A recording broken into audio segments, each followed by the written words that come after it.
Start your journey into film and television today at Rare Edge Film and Arts Academy. With hands-on training from industry professionals, you can learn digital media design, 3D animation and VFX, film masterclass, entrepreneurship, integrated filmmaking, digital video production, film business, and acting for film. We offer 3-month certificate, 6 months diploma certificate, and 1-year diploma. Take advantage. Access industry experts and our professional facilities. You can register now at www.refaacademy.org. For more information, you can call 081-066-85100. Rare Edge Film and Art Academy.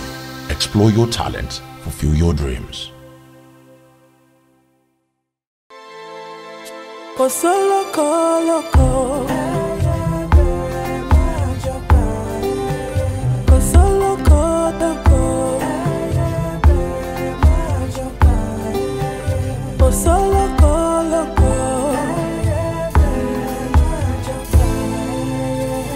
Àìsílẹ̀ olóngìní ilé di ilé èkúté yìí.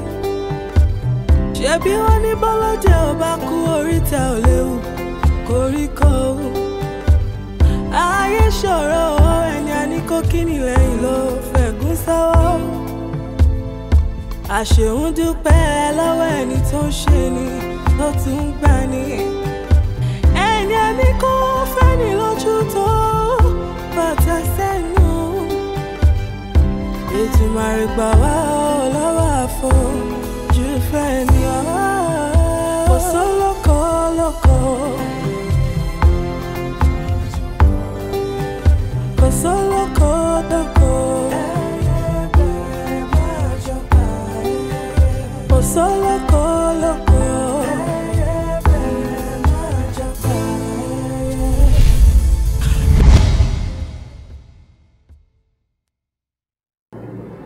Kayo, we have spoken about this countless times. The fact remains I am not leaving this country until I find my father's killer. Now, what gives you the assurance or whatever you call it? What do you really know about me anyway? I would send him down to the grave just like he did to my father. I know this might sound foolish or something, but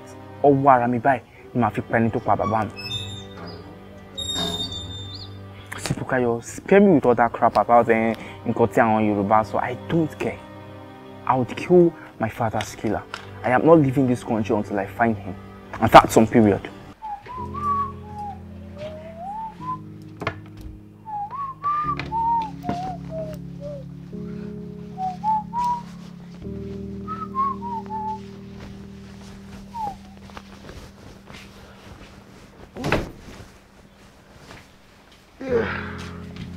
Àfin ti yá nìyẹn. Bẹ́ẹ̀ni. Iṣẹ́ pọ̀ fún láti ṣe ní. Ó mú mi rántí ọ̀rọ̀ kan tí mo fẹ́ sọ fún yín. Ọ̀rọ̀? Ọ̀rọ̀ wo ni? Ọ̀rọ̀ ilẹ̀ pàkúrọ̀. Báwo lẹ ṣe ń ṣe báyìí? Ọ̀rọ̀ ilẹ̀ tí àwọn ìjọba fẹ́ ṣiṣẹ́ lé lórí. Ó dáa. Èmi wò pé nígbà táwọn ẹni tó fojú sílẹ̀ yẹn ti mójú kúrò, tẹ́ bá lè sọ fún ọba ń pẹ́ fẹ́ fojú sí. Kí ló ń sọ lẹ́nu? Kí n fojú sí kíni? Ṣé mi kan ti fojú sí owó ìkúrọ́ mi tán tó ní kí n máa fojú sí ilẹ̀ kan? Báwo lẹ ṣe ń ṣe báyìí?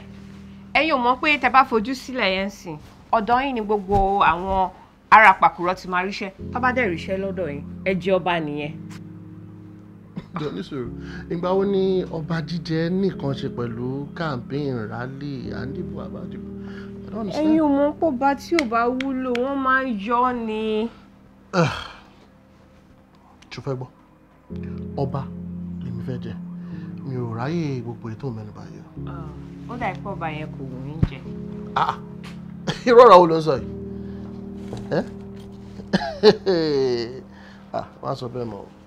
Ṣé wọ́n mọ̀ wípé àfi gbígbà tí èèyàn ń dìtẹ̀ ọba ni? Ṣé wọ́n fẹ́ kógun bẹ́lẹ̀ nílùú Pàkúrọ̀? Kò sí nǹkan tó lè ṣẹlẹ̀, kò sí nǹkan kan tó máa ṣẹlẹ̀.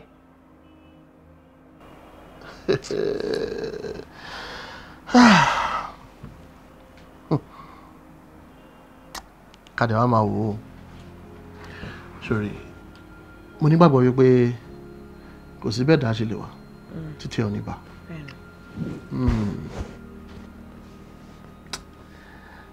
ìyẹn ní máa kọsẹ̀ ó dá mi lójú tó bá dẹ̀ kọsẹ̀ tí ẹ bá nìyẹn o.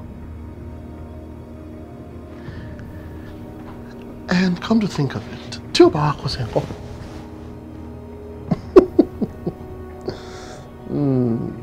A máa gbé gidi dáná náà ni. Ẹ ṣẹ̀ṣẹ̀ wá ń sọ̀rọ̀ bíi ọkọ mi ni. Ta ló pọ̀? Ẹ̀yin ni. Ẹ̀yin ni. Ẹni sùúrù. Kí ni? Ẹ ká sáré ṣe ẹ̀kan kẹta wà wá. Ṣé kí ni? Ẹni sùúrù. Wo fi mí lẹ́jàre mo ti pẹ́. Kí ni? Kí ni? Ẹ farabalẹ̀. Ṣé wá?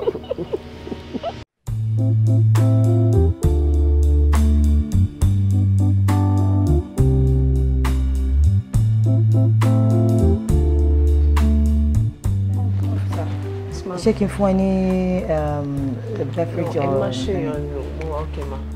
Are you sure? Yes, ma. Okay.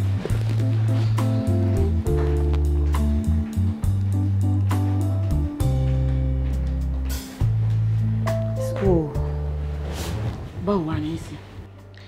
Ó máa wà unjust to marry his head in help. Àìtí mú Emeka bá máa rí mú. What are you talking about? Kí ló ń sọ?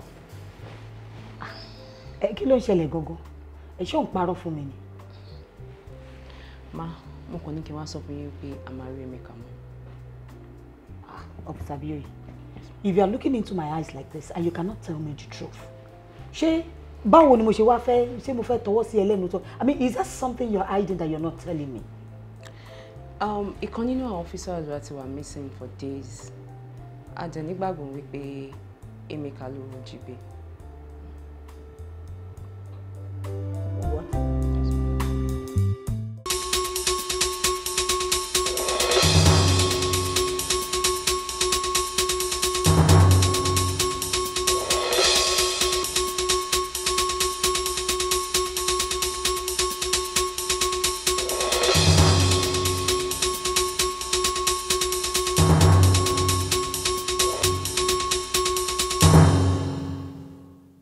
Borokini.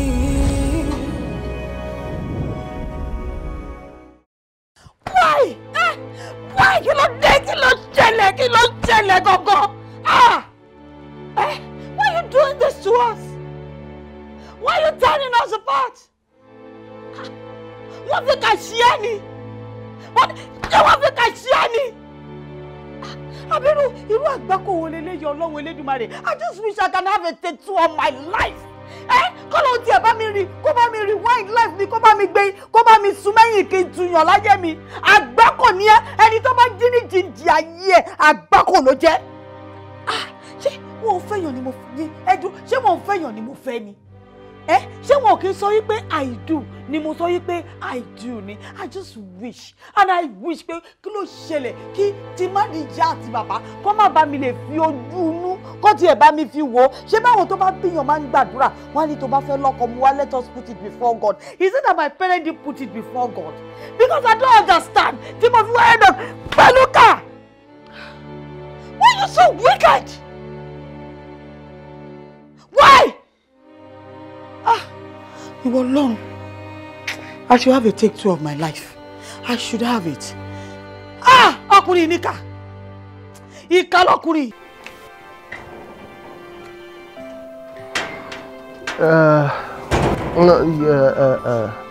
Mo wà lẹ́nu ẹ̀. Okay, I'll talk to you later. Hello. Hi. What's a pretty lady doing around here? You don't look like you're from here either. Oh, ti yé mi. O ti ro pàkúrọ̀ pin. No. Ẹ ní sùúrù. O ti ro pàkúrọ̀ pin pé a lè láwọn tí wọ́n gbọ́ dípò kó máa lè sọ Yorùbá tó dánmọ́rán dáadáa. Mi sọ bẹ́ẹ̀. It's just that you look different. Oh, really? Yes. Thank you. Ṣé o wá rí kábíyèsí? Oh, no. I brought a proposal. Ọ̀rọ̀ mi náà ló ń jíròrò nínú ilé. Proposal. Proposal kí ni ẹ? Why don't you go inside and find out yourself? Really? Really? Okay. All right, anyway. It's a great pleasure meeting with you. Likewise. All right. Bye. Ẹ jọ̀ọ́ o. Ẹ make sure pé wọ́n sọ yes sí proposal wa. Mi ò gbọ́. Kó sọ yes proposal wa. Sí nǹkan tí mi ò mọ̀. Ọlọ́run fún wa ṣe. Àmín.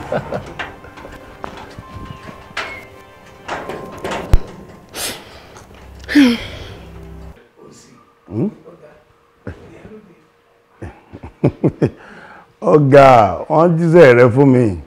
Kábíyèsí. Oye ní Bóyá. inú mi dùn pé o ti ẹ̀rìn sásìkò.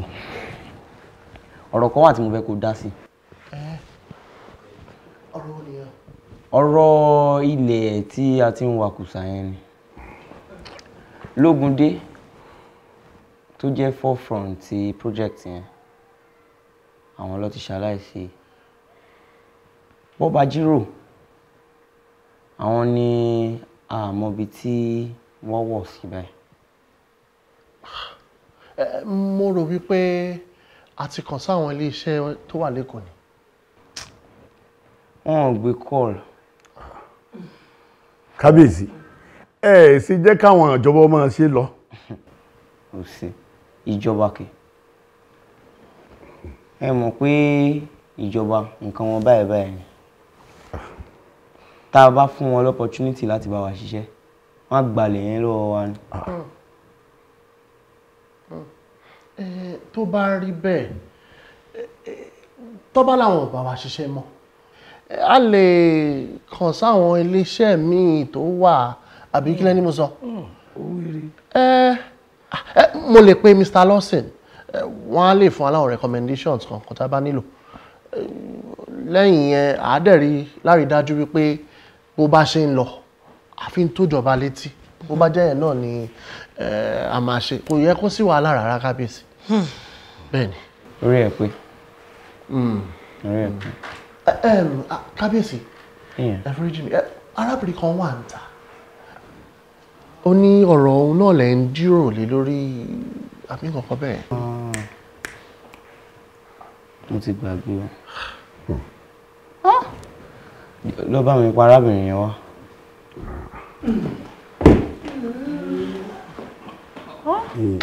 Arábìnrin wo gan-an? Ó náà proposal ló ṣe proposal kan. Àwọn kan náà àwọn tó fẹ́ bá wa ṣiṣẹ́ ni.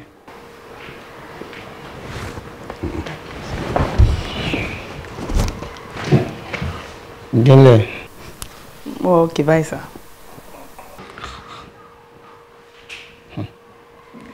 Ọ̀dà, ẹ̀yin olóyè níyì. Kábíyèsí. Gbogbo nǹkan tí ọmọbìnrin ìfẹ́ ni kẹ́yìn ẹ bá mi ṣe fún. Ta làwọn? Òun ni ó wá dá iléèwé sílẹ̀ sí ìlú Pàkúrọ̀. Kí àwọn ọ̀dọ́ ìlú wa kó lè ríwèé kà. Ìyẹn ò dáa. Ò dáa. Bẹ́ẹ̀ni sir. Àwọn obìnrin yẹn, they are much more than statistics. They are much more than people's wives or somebody's mothers. Bẹ́ẹ̀ni sir.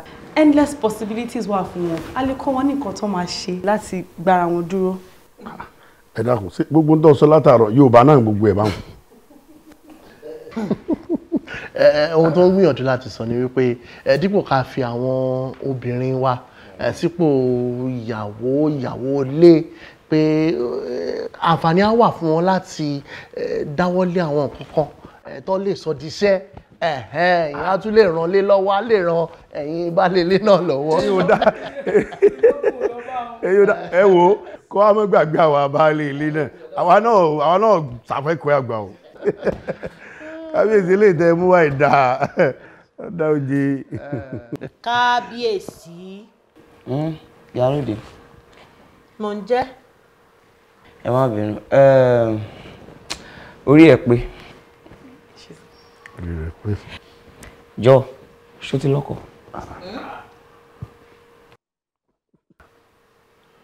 Ṣó ti lọ́kọ?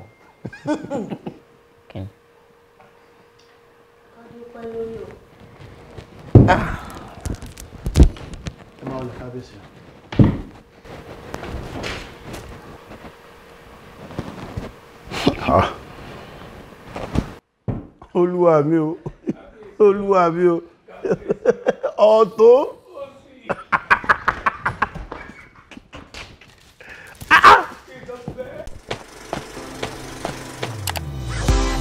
Bẹ̀rẹ̀ ìrìn àjò rẹ nípa fíìmù àti eré àgbéléwò lónìí ní Rare Edge Film and Art Academy lọ́dọ̀ àwọn akọ́ṣẹ́mọṣẹ́. Wá kọ́ ẹ̀kọ́ nípa bí a ṣe ń lo ìmọ̀ ìgbàlódé tòde òní nípa bí a ṣe ń gbé sinimá jáde lóríṣiríṣi lọ́nà ìgbàlódé tòde òní. Ọ̀nà tí a lè gbà sọdúngbó àti bí a ṣe lè sọ ọ́ di ọrọ̀ ajé pẹ̀lú ẹ̀kọ́ nípa eré orí ìtàgé. Àdánilẹ́kọ̀ọ́ fún oṣù 3, oṣù 6 àti ọdún kan fún diplomat. Lo àǹfààní yìí lónìí láti pàdé àwọn akọ́ṣẹ́mọṣẹ́ tí a ní ní ilé-iṣẹ́ wa àti àyíká tó kójú òṣùwọ̀n. Ẹ kàn sí www.refacademy.org. Láti mọ̀ nípa wa síwájú sí i, ẹ pè sórí ẹ̀rọ ìbánisọ̀rọ̀ yìí 08106685100. Rare Edge Film and Art Academy. Fi ẹ̀bùn rẹ hàn lónìí kí o sì mú àlá rẹ ṣẹ.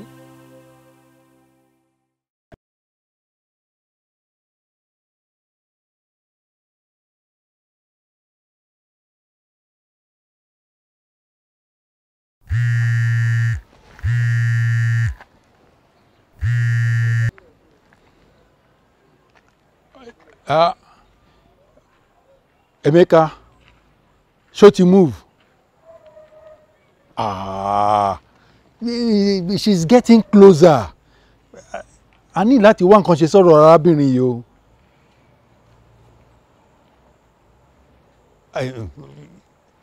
You have had enough. And then wọ́n máa replace ẹ̀. It's never going to end. Kí ló dé, irú ìbéèrè wo nìyẹn? No.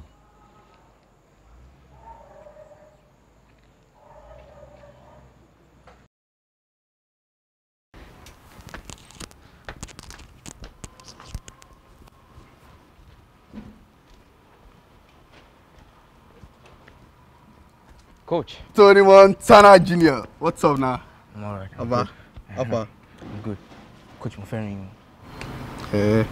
Mo ṣe bó ti retire ni pẹ̀lú gbogbo nǹkan tó ń ṣẹlẹ̀. Ìyẹn kọ́ ló gbé mi wálé ni. Bí èlò ló máa cost mi tí bá fẹ́ get ìbọn? Toy gun? Question about gun. Kí ló fẹ́ bí wọ́n ṣe? You've asked 2 irrelevant questions. Mo dé láti bẹ̀rẹ̀ nǹkan tó I fẹ́. just need answers. Can you get me a gun or not? Well, ìyẹn kéré nǹkan tó lọ́n lè ṣe. Okay, good. So, bí èlò ló máa cost me? 50. 50. Okay, I'll get it. Sure. Omolo? No, I don't. Well, another 50 for the coaching. That's too expensive. Sure, be ọjà gbàǹjo níbí ni. Either take it or you leave it. What's up? Okay. I'll find something to do about it. I'll get it. I'll get back to you. All right now. Thank you. Tony. See you around.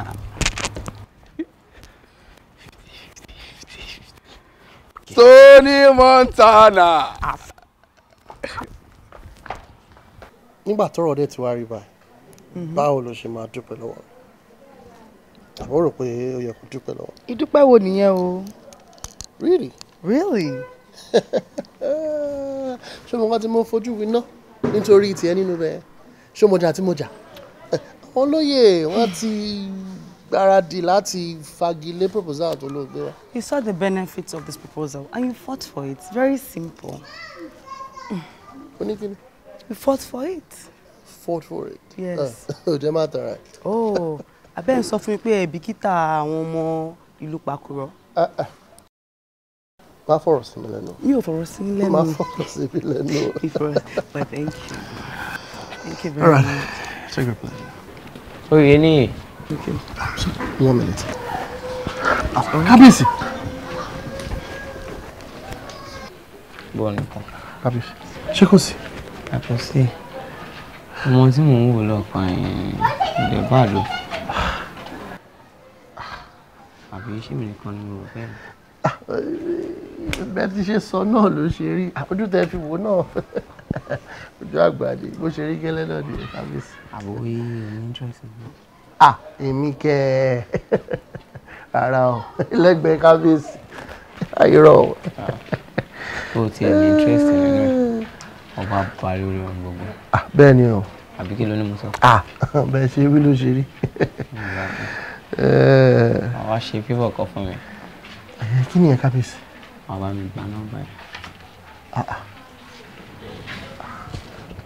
Ṣé ló ń bá kábíyèsí ni?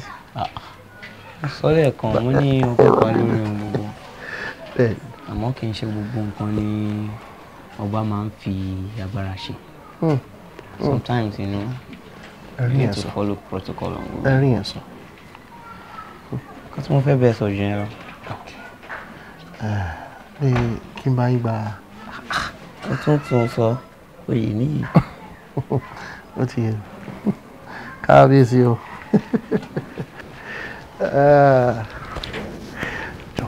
Sorry about that. Ṣé kò sí ṣá? No. Ibo ló wà lọ báyìí? Èkó ti yá.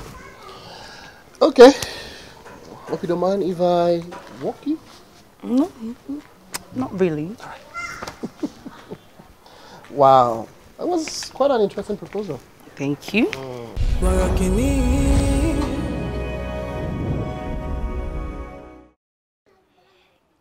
Bọ́sẹ̀. Àdògán fúnra rẹ̀ sí òsì.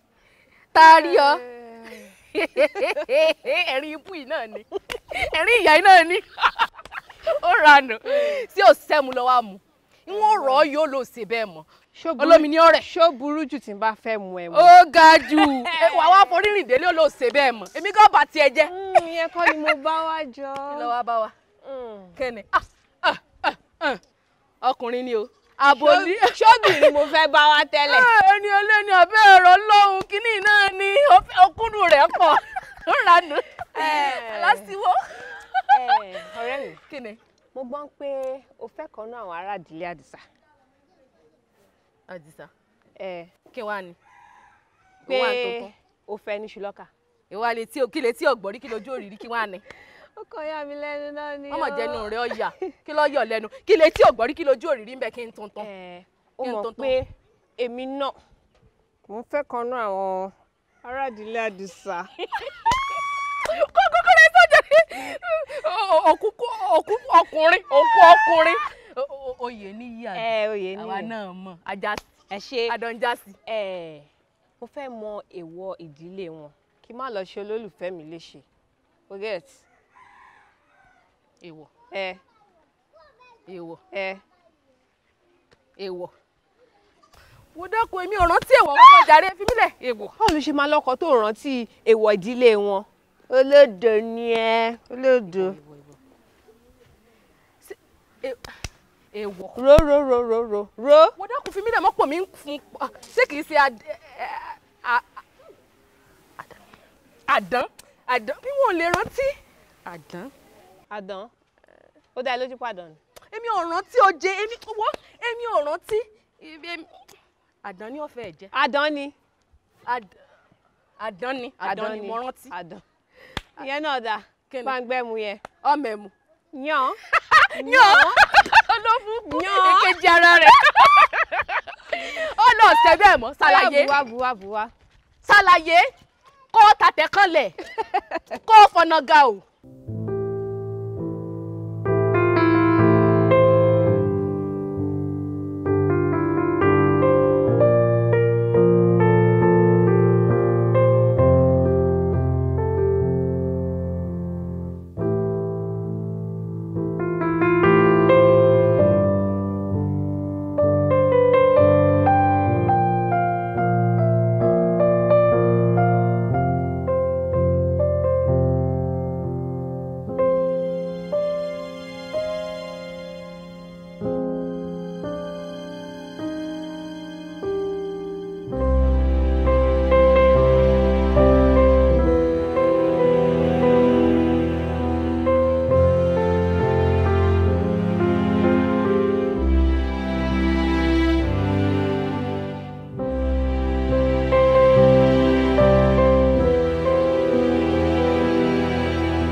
Borokini. No way. Me ò ní take care from anybody. Èwo nínú yín ló ń ṣe? Àní èwo nínú yín ló ń ṣe? Kí ló tó fi ń pariwo mọ́ wọn? Ọ̀gá, a ní sly láàrin wa. Ó ní èèyàn kan tó ń feed àwọn people in information. Then find the person. Ẹ ò ní láti máa pariwo mọ́ wọn. Tí n bá mú èèyàn yẹn. Shut up. Oh, mọ̀ pé gbogbo wa la fẹ́ mú bọ̀bọ̀ yẹn ni. He killed one of us and he's holding the other person hostage or possibly dead. He is not dead. I'm talking, my friend. Bioye, oh, mọ̀ pé iṣẹ́ tó ń rìn ló yẹ kó fèsì ni.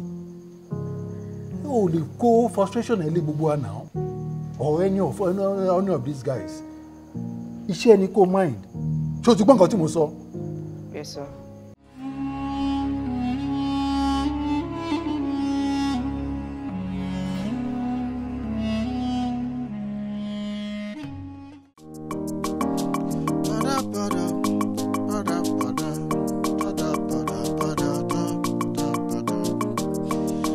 Àjọ jẹ ní ìkọ̀kọ̀, àjọ mu ní gbangba, àjọ ń jẹ gbádùn ayé. Imú o máa níka o, à ń gbóòórùn ara wa, ò jẹ́ agbóòórùn aṣebi. Ẹni a ní ó fẹ́ ni lójú, ata ló fi sẹ́nu, èyí a ní ó kí ni lẹ́yìn, ẹ̀gún ló fi sọ́wọ́.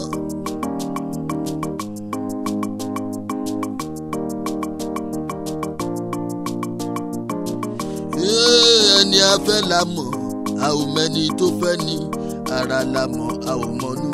Yé o, ọ̀dàlẹ̀ ọ̀rẹ́ o. Ọ̀dàlẹ̀ ọ̀rẹ́ o, ọ̀dàlẹ̀ ọ̀rẹ́, ọ̀rẹ́ onírìkíṣí, ọ̀rẹ́ onímọ̀ nọ́fìkì.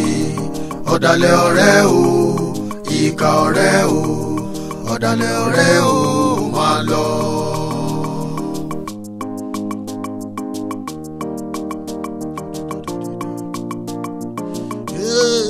Mo ráyé mo sá o, mo bẹ̀rù ayé, ayé tó tó àkàmọ̀ra. Wọ́n á fẹ́ ọ nímú, wọ́n á fẹ́ ọ lójú, àmọ́ wọn ò fẹ́ ọ dénú. Ọ̀dàlẹ̀ ọ̀rẹ́ o, ọ̀dàlẹ̀ ọ̀rẹ́, ọ̀dàlẹ̀ ọ̀rẹ́ o, máa lọ. Ọ̀dàlẹ̀ ọ̀rẹ́ o, ọ̀dàlẹ̀ ọ̀rẹ́, ọ̀rẹ́ onírìkíṣí, ọ̀rẹ́ onímọ̀ nọ́fìkì.